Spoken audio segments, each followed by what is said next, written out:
Assalamualaikum warahmatullahi wabarakatuh. Sihat Muhammad? Waalaikumsalam. Ya, alhamdulillah. Oi, bagi. Apa cerita kita? Mana orang pertama?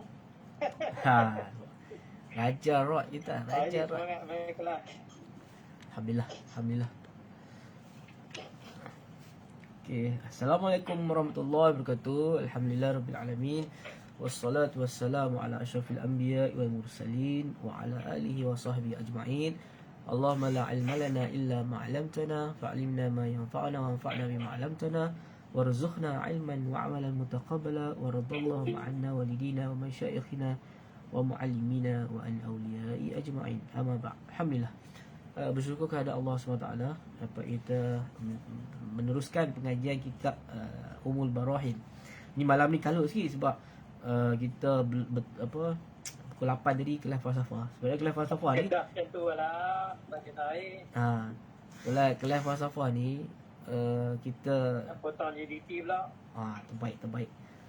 Okey. Jadi kelas falsafah ni kita start pukul 8. Asalnya kita nak buat siang, tapi ramai yang minta buat malam, jadi kita terpaksa letak pukul 8, ada pukul 9 kelas akidah. Hari insya-Allah mudah-mudahan ada kesempatan untuk kita habiskan kita tahzib ni. Insya-Allah memang habis, cuma masa yang menentukan.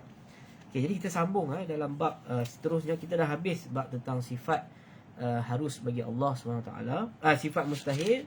Kemudian hari ni kita masuk pada muka surat 110. Semangat ni orang lain tak masuk pula. Aduh. Okey, dia pada masuk lah.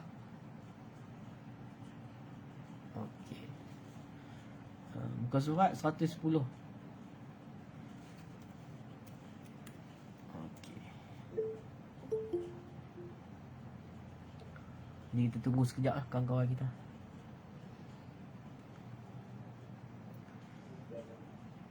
Okey. Alhamdulillah dah. Okey, bismillahirrahmanirrahim. Alhamdulillahirabbil alamin. Wassalatu wassalamu ala asyrafil anbiya'i wal mursalin wa ala alihi wasahbihi ajma'in. Al-jaizu fi haqqillahi ta'ala, iaitu perkara-perkara yang jaiz pada hak ataupun perkara yang harus pada hak Allah SWT. Wa ammal jaizu fi haqqihi ta'ala, adapun perkara yang harus pada hak Allah SWT, yang pertama adalah fi'lu kulli mumkinin, iaitu melakukan semua perkara yang mungkin. Sebab perbuatan Allah SWT itu bertakluk kepada al-mumkinat. Yang kedua, au tarkuhu, ataupun meninggalkannya, itu tidak melakukan perkara tersebut. Di al-jaizu fi haqqillahi ta'ala, yajuzu fi haqqi ta'ala ijadu kulli mumkinin au tarkihi, iaitu harus pada hak Allah SWT mengadakan semua perkara yang mungkin ataupun meninggalkannya. Jadi kita tengok hamish itu pada footnote dia yang pertama, ma yajuzu fi haqqi ta'ala munhasir fi ma zakar. Okey, dia kata apa yang harus bagi hak Allah SWT itu terhimpun dalam perkara yang disebutkan di bawah. Wal mumkinu 'inda ulama hadzal fan. Okey, al mumkin bagi definisi ulama mutakallimin, kullu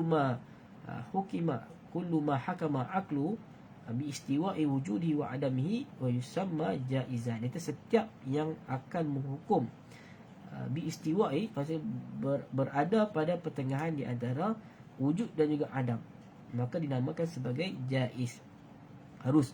Wa makna fi'lul mumkin ijadullahi lahu wa makna tarki ibqa'uhu wa tarku ibqa'uhu fil adam, iaitu Allah Ta'ala mengadakan baginya, wa makna tarki, dan meninggalkannya itu iaitu mengekalkan perkara tersebut dalam ketiadaan. Jadi kita kena faham al-mumkinat ini adalah mengadakan iaitu akal ini menghukum kata Allah Ta'ala boleh mewujudkan benda tersebut, dan juga Allah Ta'ala pada yang sama boleh mentiadakan perkara tersebut. Itu adalah perkara mumkinat. Okey, ma tarafai baina wujud wal adam. Okey, wa kullu mumkin yajuzu aqlan fi haqqillah ta'ala fi'lihi aw tarkihi, dan setiap perkara mungkin ini harus bagi akal pada hak Allah Ta'ala melakukannya ataupun meninggalkannya.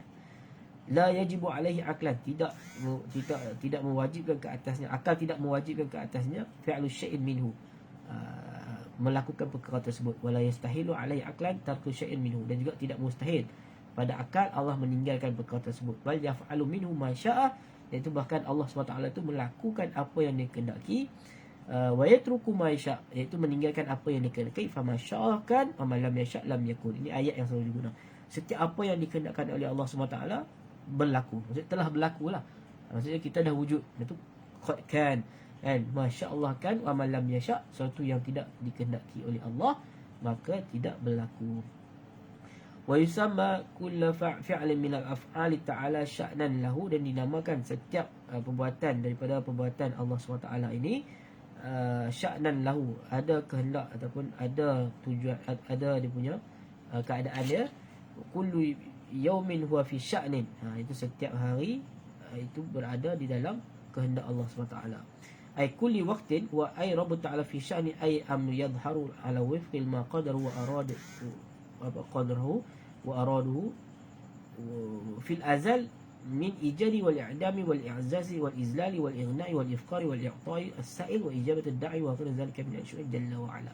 Okay, jadi dia kata setiap waktu ini adalah berdasarkan kepada kehendak Allah SWT, berdasarkan kepada qudrah dan juga iradahnya pada azal, pada azali lah, daripada mewujudkan, mentiadakan, wa i'azaz memuliakan, menghina ataupun merendahkan, wal ighna mengkayakan, memiskinkan, wa i'ta memberi, dan juga wa i'ta'u sa'il memberi kepada yang meminta, wa ijabatu da'in dan memberi makbul, menjawab segala doa, dan selainnya itu adalah daripada urusan Allah Subhanahu Wa Taala.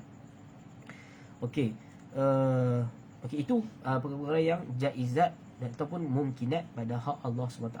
Okay, kenapa timbul pembahasan ini secara detail? Sebab ada sebagian firaq seperti Mu'tazilah, mereka mewajibkan ke atas Allah SWT sesuatu perkara seperti memasukkan orang yang taat ke dalam syurga, dan juga memazab orang yang asi ke dalam neraka Allah SWT. Jadi perbuatan mewajibkan ke atas Allah itu adalah suatu benda yang dilarang, ataupun sesuatu benda yang bercanggah dengan sifat-sifat Allah SWT. Jadi tidak ada yang benda yang wajib bagi Allah. Macam kita ni ada kewajipan, kita ni boleh dipaksa, kita ni boleh di sekian-sekian, tapi bagi Allah SWT dia berkehendak dengan apa yang dia melakukan apa yang dia berkehendak, dan meninggalkan apa yang dia tidak kehendaki. Faqulu ma qadar. Okey, mana dia tadi? Okay, muka surat 110 lagi. Fa fi'lu kulli fardin min al-afrad mungkin wa tarkul jaiz. Setiap perbuatan dari setiap individu ataupun perkara tersebut mungkin, dan juga meninggalkannya itu adalah perkara yang harus. Wala yajuzu fi'lu mumkinat jami'an duf'atu wahidah li'anna mumkinat la nihayatalah. Dia tidak harus melakukan semua mumkinat itu secara sekaligus, kerana perkara mumkinat ini la nihayatalah, tidak ada penghujung. Contoh kita ada anak kita dia tak lahir lagi, cucu kita yang tak lahir lagi, piuk kita yang tak lahir, ataupun kejadian-kejadian yang sehinggalah pada hari kiamat kelak. Ini benda-benda ini tiada pengakhiran.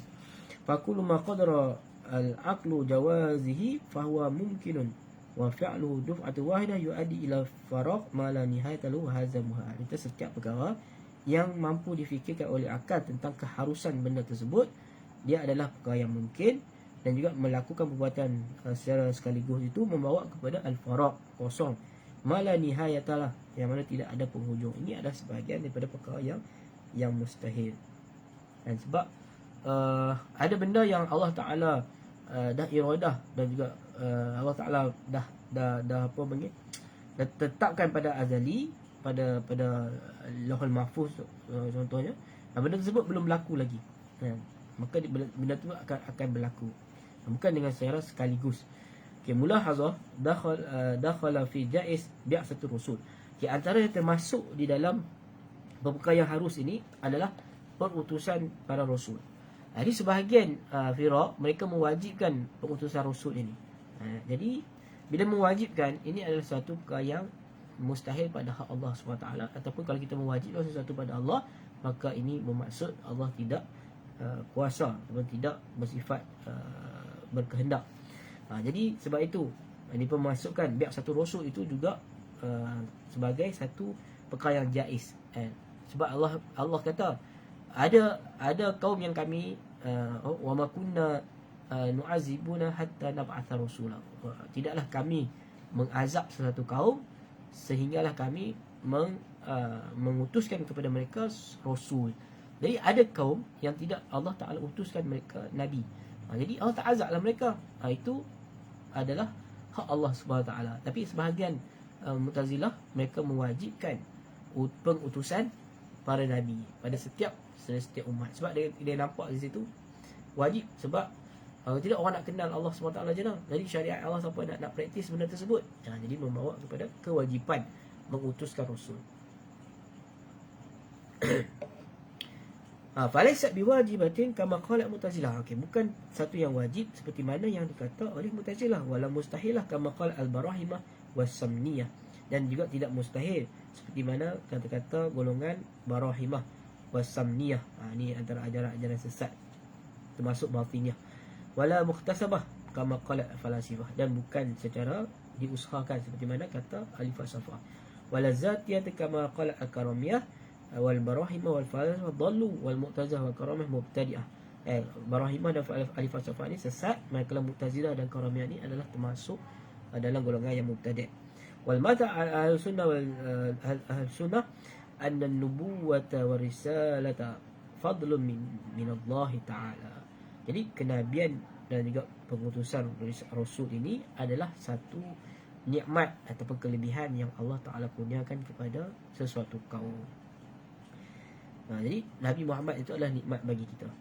Wa dakhala fil jaiz, termasuk di dalam perkara jaiz juga sawabul muti', iaitu memberi pahala kepada orang yang taat, wa iqabul asi, dan juga mengazab golongan yang berbuat maksiat. Wa ru'yatullah ta'ala juga termasuk dalam jaiz juga adalah ru'yatullah, melihat Allah pada hari akhirat.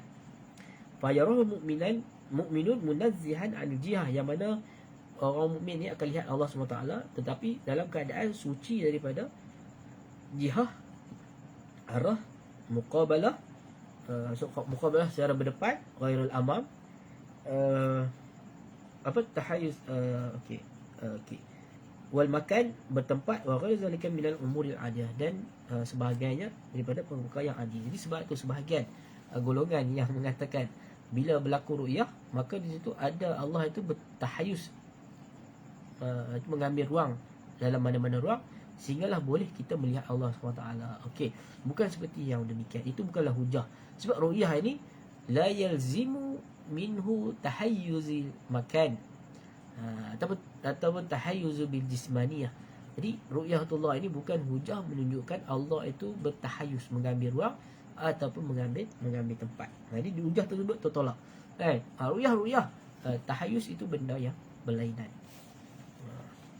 Sebab kita banyak berhukum dengan zahir panca indera kita. Sebab kita lihat, kita gunakan penglihatan kita bila kita lihat sesuatu benda di selain daripada Allah. Kita nampak, bila kita dapat lihat benda tu mesti duduk pada satu jihah tertentu, baru kita boleh lihat. Jadi kita nak menghukumkan benda tersebut kepada Allah, itu adalah satu kesalahan batil. Okey. Jadi macam mana nak tengok Allah kalau tak ada tempat? Itu bukan urusan kita. Itu adalah yang Allah Ta'ala ciptakan nanti, dan Allah Ta'ala tetapkan benda tersebut. Yang penting kita beriman katanya Allah ni tidak berjisim dan juga tidak mengambil ruang. Fakama allimuhu munazzihan yarawnahu kadzalika. Faruyatu ta'ala jaizatun waqi'atun fil akhirah lil mu'minin. Dia ru'yah ini adalah jaizah. Jaizah ni maksudnya di sini kita kena faham, bila jaizah dia mesti membawa maksud ghair wajibah, tidak wajib, dan bawa maksud ghairul mustahilah, tidak wajib dan juga tidak mustahil. Jadi itu adalah jaiz, adalah perkara yang harus dan berlaku pada hari akhirat kelak. Wa amma fid dunya jaizatun aqlan mamnu'ah syar'an. Okey, adapun di dunia ini dari segi akalnya, dari segi hukum akalnya adalah harus. Sebab akal mengharuskan ru'yatullah, tetapi terhalang mamnu'ah syar'an. Seperti mana hadis lan tarau rabbakum hatta tamutun, Kamu tidak akan melihat Allah SWT sehinggalah kamu mati. Wa amma fid dunya falam taqa' li ahadin kama huwa mu'tamad indal muhaqqiqin. Dan ada pun di dunia ini tidak berlaku langsung pada sesiapa pun. Ini adalah pandangan yang muktamad di sisi ulama-ulama yang benar. Faqulu hadza ya jaizu fi aqli lakin syar'a akhbara bi wuqu'i fa yajibu imanu bi. Jadi setiap perkara ini adalah harus dalam akal, tetapi syarak memberitahu perkara tersebut. Syarak menafikan benda tersebut. Fa yajibu imanu bihi. Maka kita wajib beriman. Okey. Lakin asy-syar'a, tetapi syarak memberitahu berlakunya benda tersebut, iaitu melihat Allah SWT. Okey. Buka surat 113. Wadakhala fi jaiz, termasuk di dalam perkara jaiz itu adalah mura'atus solah wal aslah. Okey, iaitu memelihara perkara yang baik dan juga aslah. Nanti kita tengok apa itu perbezaan di antara solah dan juga aslah. Okey. Okey, sebab lawan kepada aslah ini yuqabilu solah syai'un jayyid wa syai'un ahsan minhu. Okey, aslah solah muqabilu sana. Okey, kita tengok penjelasannya. Okey, khilafan lil Mu'tazilah fi qaulihim bi wujudi solah wal aslah. Bagi Mu'tazilah, mereka mewajibkan ke atas Allah SWT itu melakukan solah dan juga aslah. Maksudnya aslah ni yang lebih baik lah. Okey, solah lawan tu adalah sayyi, benda yang buruk. Wal muradu bis solah itu adalah ta'ah, madidduhu fasad. Seperti mana ta'ah, solah itu adalah seperti mana ketaatan.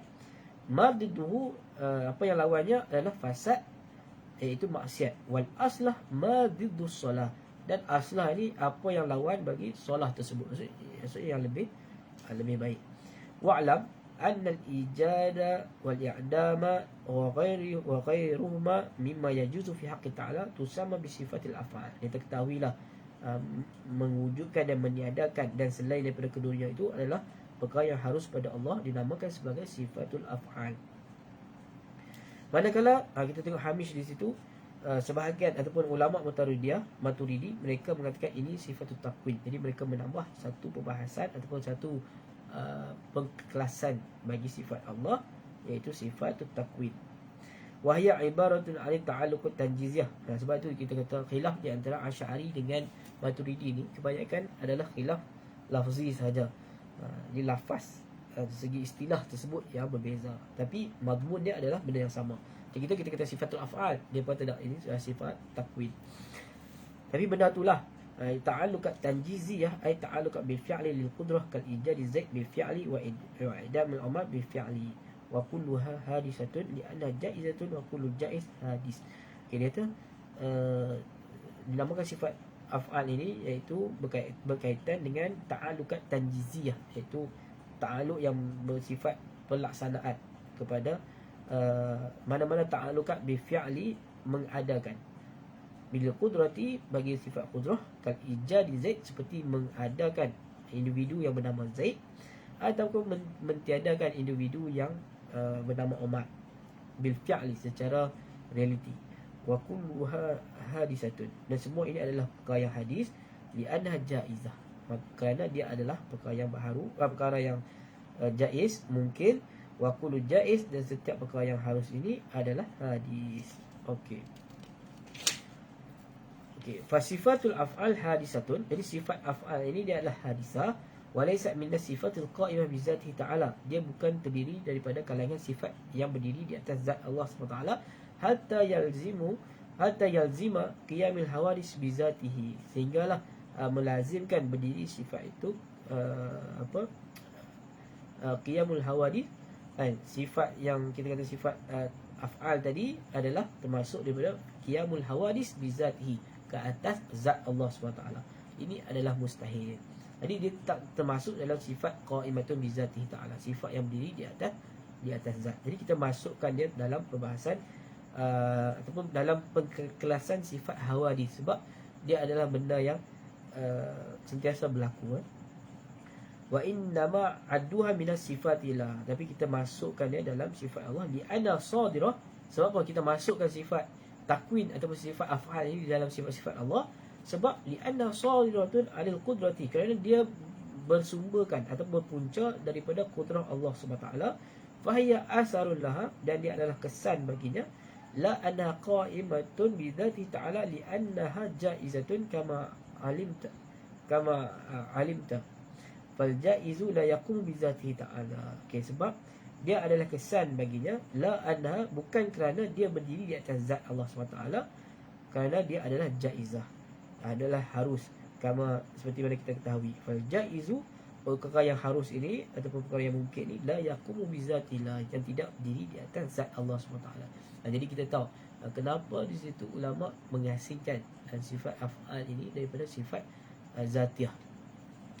Wali'anna alladhi yaqumu bizatihi bizat ma kana lahu tahaqquq fil kharij 'an az-zihni wa sifatul af'al laysa kadzalika li'anna idafa ay ta'alluq baina qudrah wal maqduriha wa idafatul umur i'tibariyah la subut laha fil kharij. Kenapa sifat ini berdiri di atas zat yang mana terdiri pada sifat-sifat ma kana lahu tahaqquq fil kharij, yang mana berlaku pada luaran daripada akal. Wa sifatul af'al, sifat-sifat yang wajibah tadi kan, sifat daripada sifat ma'ani, maknawiyah, sifat nafsi dan sebagainya, itu adalah sifat yang tahakkuk fi kharij, ada pada luaran, bukan hanya pada akal semata-mata. Wa sifatul af'al, manakala sifat af'al laisa kadzalika, bukan jenis itu. Dia ada idhafah, dia adalah tambahan, ai ta'alluqat, yang merujuk kepada ta'alluqat qudrah. Dia adalah sebenarnya sifat af'al ini adalah ta'alluq kepada sifat qudrah, yang mana kita belajar ni qudrah Allah SWT ni berta'alluq kepada mumkinat, berta'alluq kepada mumkinat, dan juga wal maqduriha, perkara yang dita'alluqkanlah, muta'allaq bi idhafatil umur i'tibariyah, tambahan pula umur i'tibar la subutlah. Umur i'tibariyah ni maksudnya hal yang berkaitan al-mumkinat ini adalah termasuk di bawah pembagian umur i'tibariyah, yang mana la subutlah fil kharij, yang mana tidak ada pada alam realiti, dia hanya amrul zihni. Walihada la yutlaqu ala sifatil af'al hudus bimakna wujud ba'dal adam, wa indama yutlaqu alaiha hudus bimakna tajaddud, wala syakka annaha mutajaddidah fi ma la yazal. Sebab itu tidak digelarkan kepada sifat af'al ni sifat hudus, kerana dengan maksud al-wujud ba'dal adam, wujud selepas mana tiada. Wa innama, tetapi disebut ke atas sifat af'al ini al-hudus bimakna tajaddud, iaitu berlaku baharu. Maksudnya dia punya contoh af'al Allah SWT, seperti Allah nak menurunkan hujan, jadi di situ berlaku tajaddud, esoknya, lusanya, minggu depannya, bulan depannya. Wala syakka ana mutajaddidah fi ma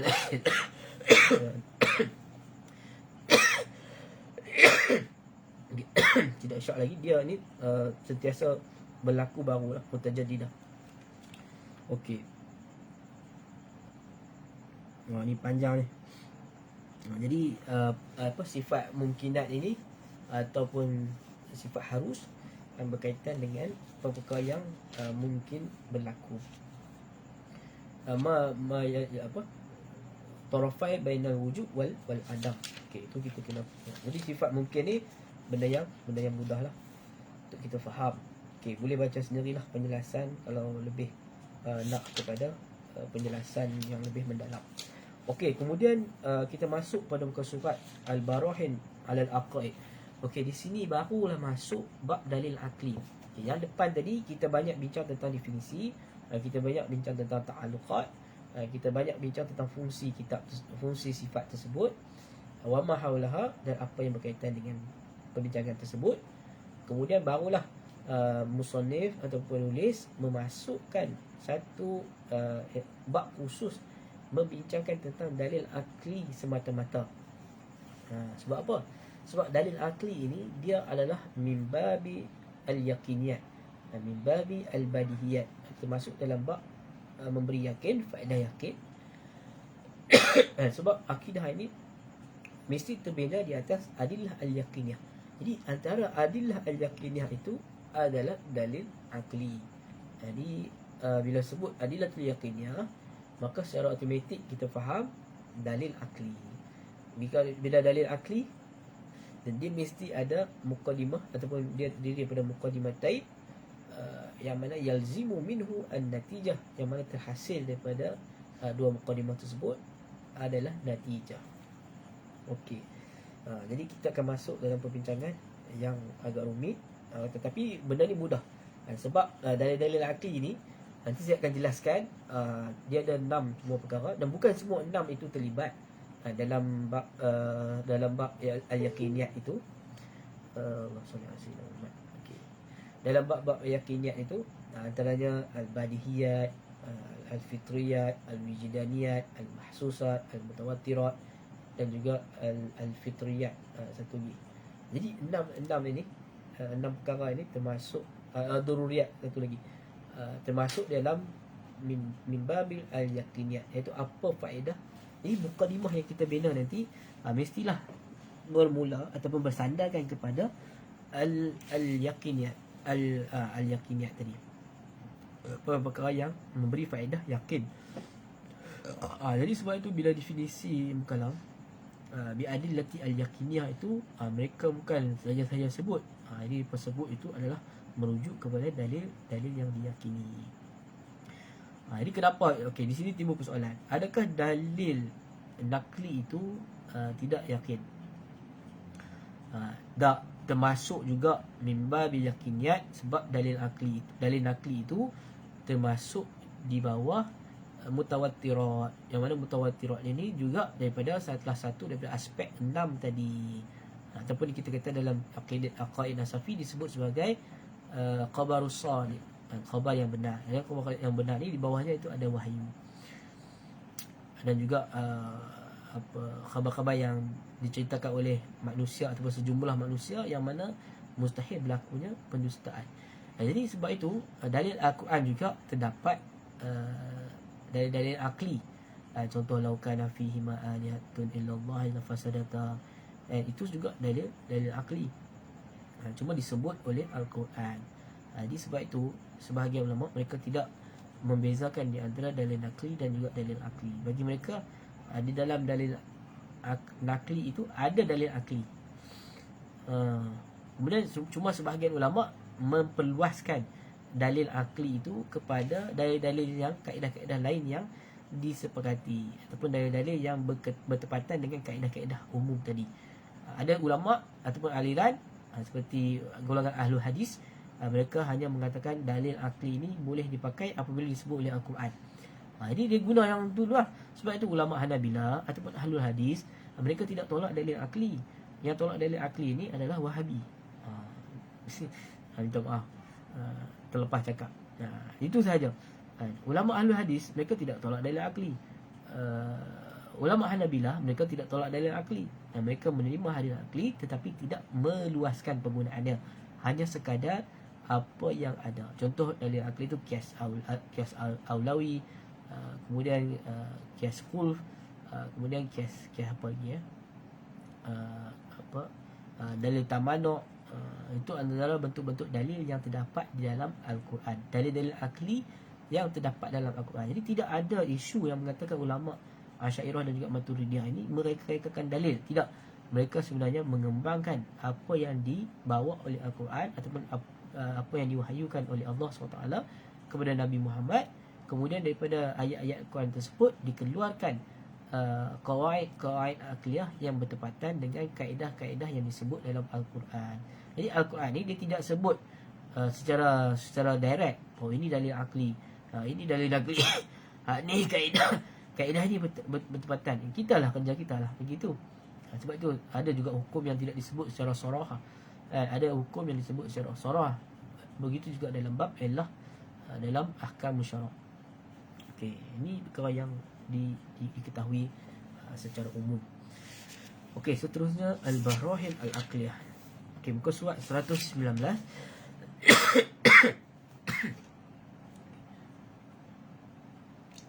Okay, ada soalan sebelum ni? Asyuru'u fil barohin al-aqaid. Okey, ini adalah perbincangan ataupun penjelasan. Syuru' ni penjelasan lah berkenaan dengan dalil-dalil barohin ni adalah bukti-bukti ke atas al-aqaid, pegangan akidah. Burhan kismul awal sifatun nafsiyah. Okey, dalil bahagian yang pertama adalah sifat nafsiyah. Asyuru'u fil barohin al-aqaid wa'lam anna al-marra kana ibaratu 'ala bayani aqsam salasah. Okey, ketahuilah apa yang lepas itu adalah kita menjelaskan tentang tiga pembahagian ini. Ma yajibu wa ma yastahilu wa ma yajuzu fi haqqillah ta'ala. Kita bincang tentang sifat wajib, sifat mustahil dan juga perkara yang harus bagi Allah SWT. Min duni zikri adillah, dengan tanpa kita menyebut dalil-dalil. Haza ila qablahu insan wa taqada fa innahu mu'min walakinahu muqallid. Okey, dia kata sebelum ini manusia apabila dia beriktikad dengan apa yang kita belajar kat depan ni tadi, bab-bab ma yajibu wa ma yastahil tu, wa ma yajuzu Allah Taala tu, hanya pada tahap muqallid baru. Sebab bab-bab yang kita belajar tadi tidak ada dalil. Tidak ada dalil. Jadi kalau kita baru selesai tadi, maksudnya hari ni malam ni baru kita nak jadi muhakkik. Sebelum ni yang kita baca ni kita dalam taraf muqallid. Ini penting, poin penting. Ini nak bezakan di antara muqallid dengan muhakkik. Okey, jadi fa innahu mu'min, kita ni beriman tetapi masih dalam peringkat muqallid. Dalam matan jawahir tersebut, man qallada fi tauhidi imanuhu lam yakhlu min at-tardidi, iaitu mereka yang bertaklid di dalam perkara akidah, maka iman dia tidak sunyi daripada tardidi, keraguan. Waqad marra khilaf fil hukm al muqallid. Okey, kita dah jelaskan tentang hukum orang muqallid ni. Adakah iman dia sah, adakah dia berdosa, adakah dia ada klasifikasi yang kita dah bentang dahulu. Sekiranya dia mampu untuk ahli nazar, kalau dia tak nazar, maka dia tak mencari dalil, tak berfikir tentang dalil, maka dia berdosa. Wal khuruj min al khilaf sanazkuru huna fi ma yali bil bayali adilatu aqliyah ala ma madha. Jadi kita akan kita keluar daripada khilaf ini, kita akan sebut tentang dalil-dalil akli ni. Okey, pertama burhan wujud Allah SWT. Amal burhan wujud ta'ala fa hudusul alam. Okey, ni yang banyak dibincangkan, yang saya jelaskan satu persatu dahulu. Bahasanya burhan kewujudan Allah SWT itu adalah hudusul alam. Jadi hudusul alam ini adalah muqaddimah ataupun illah, kan? Dia adalah haudul awsat. Okey, itulah kita kata tadi, in case adakah muqallid pun kena tahu bab ta'alluq tu ustaz, baru dikira as muqallid. Okey, ini yang kita kena highlightkan sedikit. Okey, pertama, saya juga dulu fikir tentang hal ini. Kenapa Imam Sanusi dia letakkan satu benchmark yang sangat tinggi kepada muqallid? Maksudnya benda-benda tadi pun dianggap sebagai muqallid. Okey, sebab apa? Pertama, mungkin keadaan apa panggil keilmuan, tahap akal orang pada zaman dia tersebut. Maka orang yang dah tahu ni baru takat muqallid. Okey, itu satu hal. Jadi mungkin zaman dia tu muqallid itu dikira macam tu. Macam dalam bab apa, bab mumayyiz ataupun bab apa namanya, bab nikah, umur wanita menikah tu kan. Mungkin kita, zaman kita umur belasan tahun itu belum lagi dikira sebagai orang dewasa. Tapi orang dahulu umur 12-13 itu dikira dewasa. Itu perbezaannya. Jadi orang pun timbul. Itu orang dulu tidak memperjuangkan hak wanita, kan? Dia kata sebab paksa kahwin pada usia yang muda. Jadi kita menghukum secara zahir tadi kan. Sedangkan zaman tersebut umur 11-12 ni dah mampu, atau umur 9 tahun ni dah boleh buat kerja rumah sebagainya, yang boleh mengasuh, boleh beranak dan dah boleh harap lah maksudnya. Tapi zaman kita umur 9 tahun ni duk menyusu lagi, contoh, duk tak matang lagi. Jadi benda tu adalah nisbi, maksudnya berbeza. Itu salah satu sebab yang saya fikir lah. Kemudian Muqallid yang dimaksudkan di sini adalah dia i'tiqad jazim bi ghairi dalil. I'tiqad jazim, kita tengok definisi muqallid itu, i'tiqad jazim mutabiqul lil waqi' bi ghairi dalil.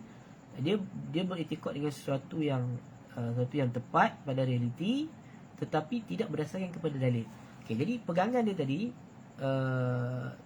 maksudnya kita bahagikan dalil itu kepada dua, dalil ijmal dan juga dalil tafsil, ataupun dalil daruri dan juga nazari. Jadi itu aspek yang membezakan di antara dua kedudukan tadi. Jadi sebab itu Imam Sanusi menyebut, kata okey, orang macam ni dia baru tahu sesuatu perkara tetapi biduni dalil, tanpa dalil. Jadi ada satu aspek elemen yang menjadikan soal itu keluar daripada muqallid, iaitu dalil. Jadi mungkin sebelum ini perkara tersebut tidak termasuk lagi bab dalil. Dia adalah perincian kepada contoh perincian pada sifat qudrah, adanya perbincangan ta'alluq. Jadi kita kena tahu setiap perbahasan tersebut dan setiap perbahasan sifat ada yang benda yang badihi ataupun benda yang daruri, benda yang mudah difahami, dan ada benda yang bersifat nazari. Jadi mungkin dimaksudkan tersebut adalah benda-benda yang badihi, bukan nazari, seperti bab-bab ta'alluqat. Okey, itu maksud dia. Itu yang saya fahamlah daripada apa yang disebut oleh Imam As-Sanusi. Okey, jadi aspek yang burhan wujud Allah Subhanahu ni menjadikan ataupun melengkapkan seseorang itu menjadi tidak menjadi muqallid, iaitu mengeluarkan min zuwatil muqallid ila muhaqqiq. Okey. Mana dia tadi? Ai anal okey, hudus Allah SWT. Okey, tak apa. Kita baca syarahan dia terus.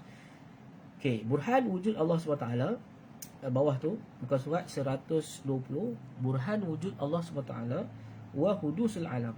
Ini adalah bukti wujud Allah SWT adalah hudusnya alam, baharunya alam ini. Wal muradu bil hudus al wujud ba'dal adam. Yang dimaksudkan dengan hudus itu apa? Wujud selepas mana tiada. Wal muradu bil alam ma kullu mawjudin siwa Allah Ta'ala. Setiap yang wujud selain daripada Allah. Jadi kita dah jelaskan perbezaan di antara takrif mutaqaddimin dan juga mutaakhirin berkaitan dengan alam ini. Okey. Ini yang definisi yang dikemukakan oleh Imam Sanusi. Ini adalah definisi golongan mutaqaddimin, seorang yang sebelum, orang yang terdahulu. Manakala ulama mutaakhirin mendefinisikan alam sebagai ma yatakawanu minal jauhar wal arad. Ma yatakawanu minal jauhar wal arad, iaitu apa yang terdiri daripada jauhar dan juga arad. Sebab dia benda tu samalah. Maksudnya takrif, kalau kita tengok takrif bil rasmi, kalau mutaqaddimin mereka mentakrifkan alam ini dengan takrif bil rasmi, manakala mutaakhirin minta maaf mendefinisikan melalui kaedah takrif bil had. Ni kena refer ilmu mantik lah. Kita dah bincang tuntas dalam bab ilmu mantik tadi. Innal khuruj alam minal adam, iaitu keluarnya alam ini daripada tiada kepada wujud, wa dalil ala wujudillah ta'ala. Li'anna al-alam fi hadhil halah yakunu hadisan ay sun'atu wa sun'atu la budda lahu min as-sani' wa alladhi warada ala anbiya'i ana ismu Allah SWT. Iaitu keluarnya alam ini daripada tiada adalah bukti menunjukkan wujudnya Allah SWT. Kerana alam ini dalam keadaan dia hadis, ai sun'ah, dia adalah merupakan salah satu ciptaan, wa sun'ah, dan satu ciptaan ini la budda lahu minas sani', mesti ada pencipta. Wa wallazi warada 'ala anbiya'i, dan ini dijelaskan oleh para anbiya, dan nama yang menciptakannya itu, sani' itu adalah Allah Subhanahu Wa Taala. Okey, jadi kalau kita dapat jadikan ini sebagai tartib mantiqi. Okey, penulis ada jelaskan pada muka surat 121 hamish yang pertama. Tuan-tuan boleh tengok, ya'lam anna dalil bitartibi mantiqi huwa kama yali. Okay, kalau kita nak jadikan dalil burhan wujud Allah SWT ini dalam bentuk kias mantiqi, begini. Al-alam hadis, ni saya dah pernah sebut ni. Al-alam hadis itu adalah muqaddimah sughra, wa kullu hadis la budda lahu minal muhdis. Setiap perkara yang hadis mesti ada muhdis, pencipta dia. Jadi ini adalah muqaddimah kubra. Okey, kalau tuan-tuan boleh cetak pula dah. Tulis kat situ.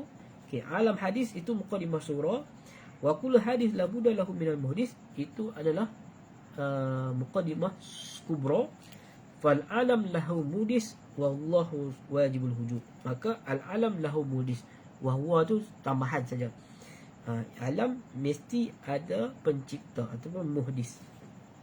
Itu adalah natijah. Okey, kalau kita tengok kias ini adalah kias hamli, kias iqtirani hamli.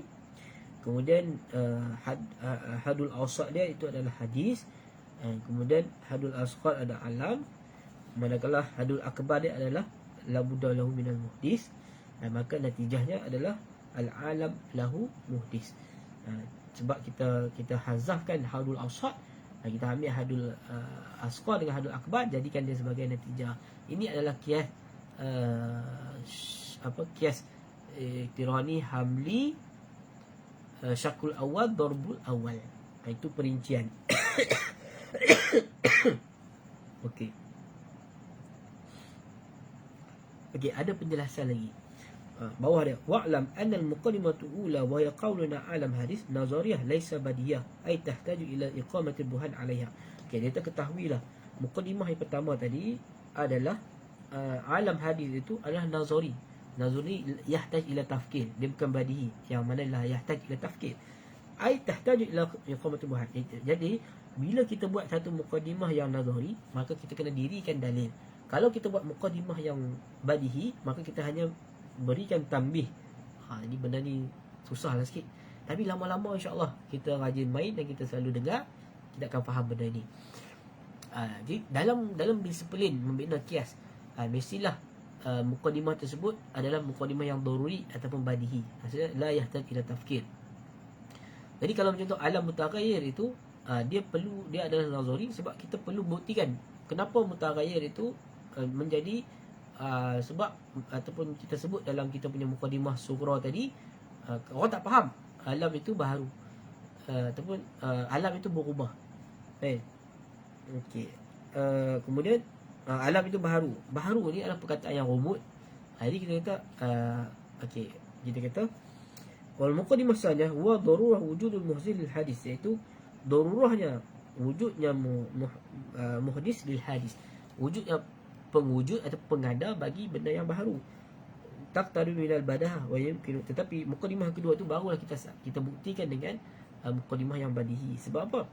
Sebab wujudul muhdis lil hadis ini dia adalah aplikasi kaedah qawaid akliyah daripada qawanin fikri yang paling asas, iaitu likulli sabab musabab, likulli illah ma'lul. Jadi itu dia punya sandaran qawaid akliyah yang muktamadah. Okey. Itu kalau kita nak berhalusi cara mutakallimin. Li'anna al-alam law yakal lahu mudil bal hadasahu nafsuhu, kerana alam itu sekiranya tidak ada pencipta, bal hadasahu bi nafsihi, bahkan dia akan jadi sendirilah. Ay tarjihu wujudahu ala adamihi min ghairi murajjih. Jadi dia menjadi apa? Menjadi wujud ke atas ketiadaannya, asal dia tiada, mana dia wujud min ghairi murajjih, dengan tanpa murajjih. Jadi ini antara dalil yang badihi juga, sebab tarjih biduni murajjih muhal, mustahil, iaitu sesuatu pemberat yang diberati tanpa ada pemberat, itu adalah mustahil. Bagi contoh, kita buat penimbangan. Okey, ni sama kedudukannya, tapi bila ada pemberat, dia tarjih belah kanan saya. Okey, ada pemberat. Jadi kaedah akliyah mengatakan daripada daruriyat dia adalah kalau kita kata dia berat dengan sebab sendiri dia, dengan tanpa ada pemberat yang memberatkan dia, maka itu adalah mustahil. Tarjih biduni murajjih muhal. Hafal yang ni kaedah yang penting. Tarjih biduni murajjih muhal. Okey. Mana dia tadi?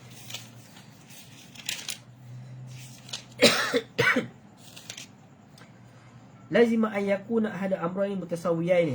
Dia mestilah berlaku salah satu daripada dua itu yang sama, fil aqli musawiyan li sahibihi rajihan alaihi bila sabab al murajjih, dengan tanpa sebab.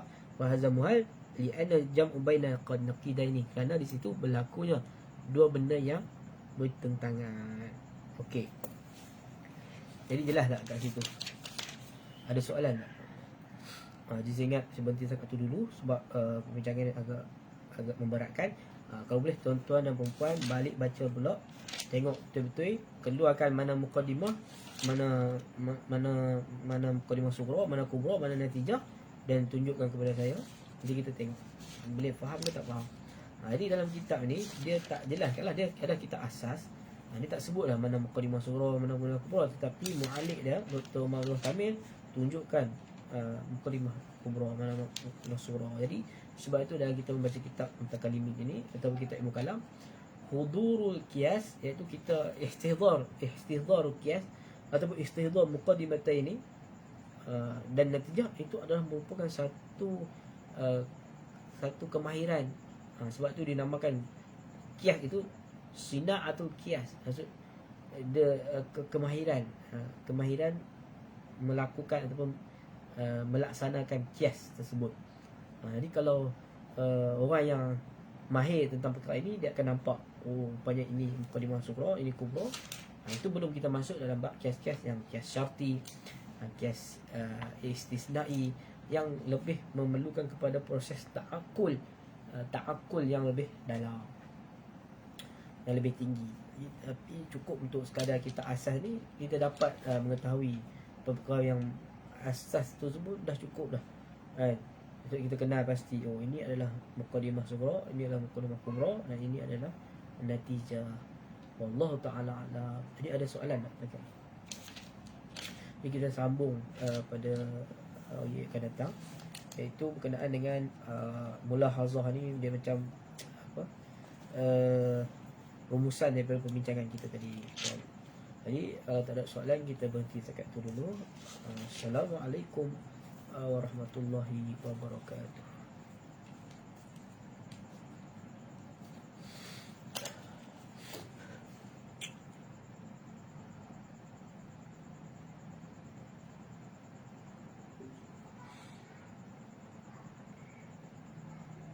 Untuk